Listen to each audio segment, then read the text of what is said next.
Hey guys, it's Carter with Culper Precision. We're here with TekMat today.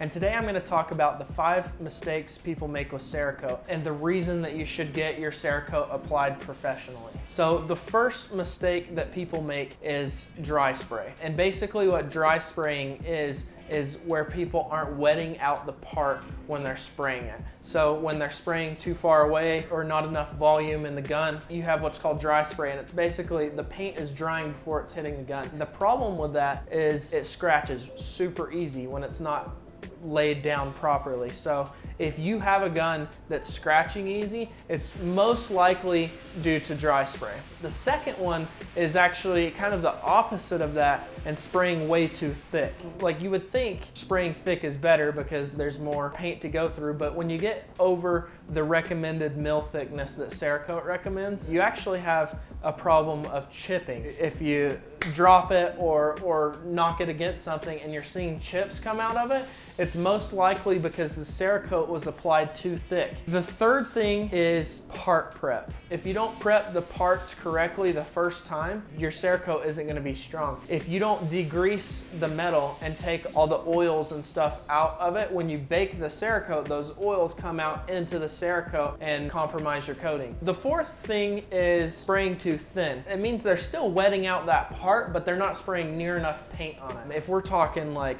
super light, like a ½ mil or less, you're gonna see scratches in it and it's gonna wear really easily. And it's still gonna be better than like your factory nitride, but to get the optimal performance of abrasion, you need that mil thickness. So the fifth one is more when you're doing like theme work and camo patterns, but a big thing to look for is ridginess. What happens when you have ridginess, like you're filling the part and you can feel the different layers of Cerakote. That's actually not supposed to happen. If it's sprayed properly, you shouldn't feel the ridges. What happens is when they lay the stencil down on the gun, if you spray too much of that coat over the stencil, the paint builds up and then you feel the different ridges. So when you're spraying with camos, you're really just going for color after the base coat. So you spray the full base coat, and then after that, when you're changing the colors, you're not supposed to be spraying a lot. You're really only spraying for color. The reason that you should go to a professional Cerakoter is because of the mil thickness. They teach you in those classes how to get the proper mil thickness and how to make your Cerakote perform like Cerakote's supposed to.